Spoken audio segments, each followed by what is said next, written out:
आणि मैत्रिणींनो, सर्वप्रथम या आपल्या समोर बसलेल्या आदरणीय समस्त महिला जगामध्ये दीन राहू नये, दुबळ्या राहू नये, दुर्लक्षित राहू नये म्हणून ज्यांनी सर्वप्रथम जगामध्ये लढा दिला त्या थोर जर्मन क्रांतिकारी आणि समाजवादी नेत्या क्लेरा झेटकिन यांना आणि त्यांच्या कार्याला अभिवादन करतो आणि त्यांच्याच विचाराचा वारसा आपल्या भारतामध्ये ज्यांनी चालवला त्या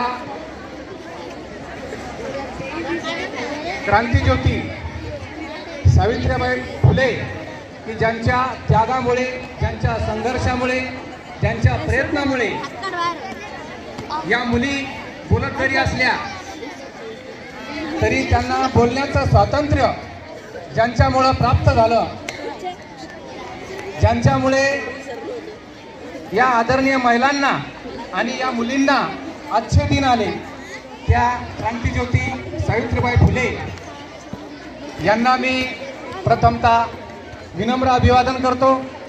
खरं तर आभार प्रदर्शन दिलेलं आहे माझ्याकडे, परंतु मला थोडासा मोह होतोय बोलायचा।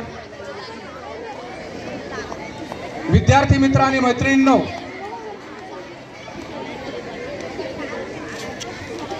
लेकी बाईचा जन्म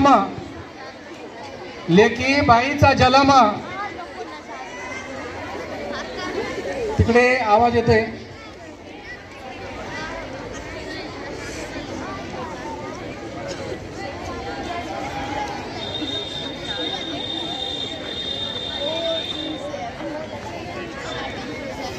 लेकीबाईचा जन्म सारा बाहुलीचा खेळ सारा, लेकीबाईचा जन्म सारा बाहुलीचा खेळ सारा, एक उजाळते वात, एक जळते वात, उजाळते दोन्ही घरा। धुनी भांडी स्वयंपाक करण्यापासून माऊस हातात घेऊन लॅपटॉप चालवणाऱ्या,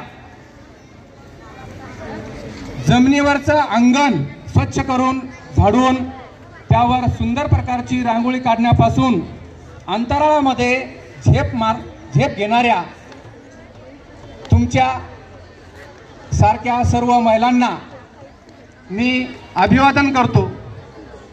आजचा दिवस महिला दिवस साजरा करण्याची वेळ का येते आणि त्याची सुरुवात का झाली, तर स्त्री पुरुष समानता हा एक परवलीचा शब्द आपल्याकडे झालेला आहे। स्त्री पुरुष समानता झाली पाहिजे, स्त्री पुरुष समानता झाली पाहिजे म्हणजे काय झालं पाहिजे? स्त्रियांची सर्व कामं पुरुषांनी करायची आणि पुरुषांची सर्व कामं स्त्रियांनी करायची म्हणजे स्त्री पुरुष समानता निर्माण होते असं बिलकुल नाही। कारण पुरुष हा पुरुषाच्या ठिकाणी श्रेष्ठ आहे आणि स्त्री ही स्त्रीच्या ठिकाणी श्रेष्ठ आहे आणि म्हणून स्त्रीने आपलं श्रेष्ठत्व, आपलं स्त्रीत्व टिकवण्याचा प्रयत्न केला पाहिजे, तरच स्त्री पुरुष समानता निर्माण होऊ शकेल। या बाबतीत एक कवी आपल्या भावना या स्त्री पुरुष समानतेच्या बाबतीत व्यक्त करताना म्हणतो की या जगामध्ये ज्या स्त्रिया आहेत त्या स्त्रियांनी पुरुषांची कामं केली पाहिजे असं बिलकुल नाहीये। स्त्रीने,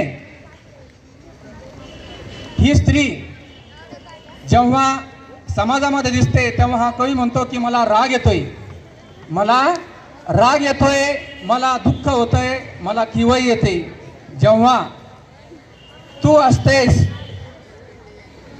आपलं स्वतःतलं व्यक्तिमत्व पुरुषांसारखं दिसण्यासाठी पुरुषाची वस्त्र परिधान करून उभी राहते आणि या तथाकथित समाजापुढे उभी राहिल्यानंतर मला असं वाटतं की माफ कर बाई मला तुझ्यातलं बाईपण, माफ कर बाई मला तुझ्यातलं बाईपण विसरवत नाही. कारण नाले गटार आणि या सभ्य नगराची घाण, एकूण सर्वच परंपरेने केलेला घोर अपमान, सगळं काही सहन करून सुद्धा निर्मळ नितळ नदीसारखं खळाळणारं तुमचं बाईपण आणि हिमालयाच्या उंचीलाही लाजवेल असं तुमचं आईपण, हे जगामध्ये मला पाहिल्याशिवाय राहत नाही, मला पाहिल्याशिवाय राहत नाही. आणि म्हणून सर्व महिलांनी आमच्यासारख्या पुरुषांना सांगण्याची ही वेळ आहे की हे भावा कशाला करतोस आमचा हेवा, हे भावा कशाला करतोस आमचा हेवा.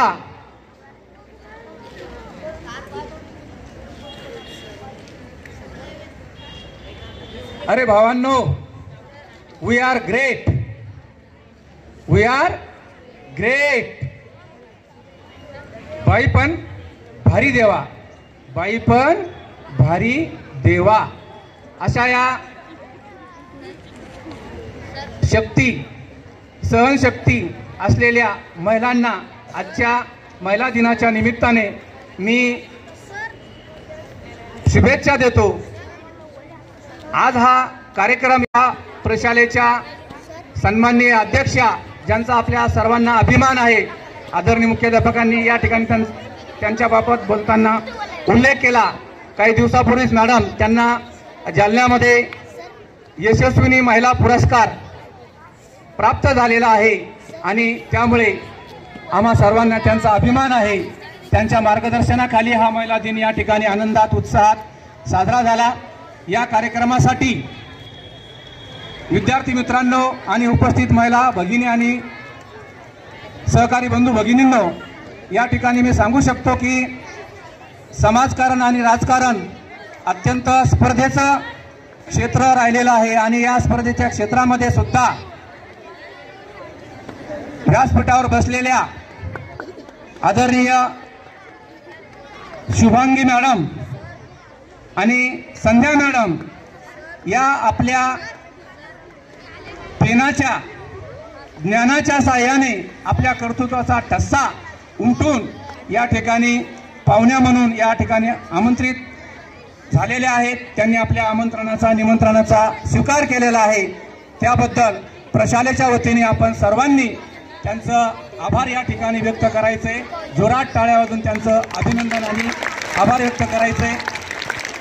आपल्या शालेय समितीच्या अध्यक्ष असलेल्या सदस्य असलेल्या सन्माननीय बडवे मॅडम यांनी सुद्धा आपला अमूल्य वेळ या ठिकाणी दिला. त्यांनी आपल्या सर्व भगिनींचं कौतुक या ठिकाणी आपल्या शुभ हस्ते केलं, आपल्याला मार्गदर्शन केलं. या तिघींनी अत्यंत मोलाचं मार्गदर्शन केलेलं आहे. शुभांगी मॅडम यांनी सांगितलेलं की सबूच्या पोरा आणि पोरी, सबूच्या पोरा तू जगात बनून हिरा, आपल्या सरस्वतीचं नाव आपलं आपण चमकवलं पाहिजे. संध्या मॅडमने सांगितलं की आपल्याला स्वतःचा डीपी ठेवायची भीती वाटत असेल तरी ती भीती न बाळगता आपण क्रांतिज्योती सावित्रीबाई फुले, अहिल्या देवी होळकर, झाशीची राणी अशा सारख्या थोर स्त्रियांचा डीपी आपण ठेवायला काही हरकत नाहीये. या ठिकाणी हा कार्यक्रम आयोजित करण्यासाठी ज्या पुरुषांनी मेहनत घेतली, नियोजन केलं, या कार्यक्रमाचं सूत्रसंचालन सुद्धा अग्रवाल सरांसारख्या पुरुषांनीच केलं. परंतु या सर्व पुरुषांच्या मागे आम्ही लवकर उठून या ठिकाणी आलो, ते येऊ शकलो ते आमच्या घरच्या तुमच्यासारख्या महिलांमुळेच. आणि म्हणून आमचा आभार मानण्याची पात्रता आज तरी आमच्यामध्ये नाही आहे, परंतु हा तुमच्या मनाचा मोठेपणा आहे, त्याबद्दल तुमचे पुन्हा एकदा आभार मानतो। आणि अग्रवाल सरांनी बहारदार सूत्रसंचालन या ठिकाणी केलं। सर्व सन्माननीय पाहुणे या ठिकाणी उपस्थित राहिले। विद्यार्थ्यांनी सुद्धा न बोलता न हलता हा कार्यक्रम या ठिकाणी पाहिला, त्याचा आस्वाद घेतला, त्याबद्दल सर्वांचं अभिनंदन करतो। पुन्हा एकदा मान्यवरांचे आभार व्यक्त करतो आणि माझं आभार प्रदर्शन या ठिकाणी लांबलेलं संपवतो।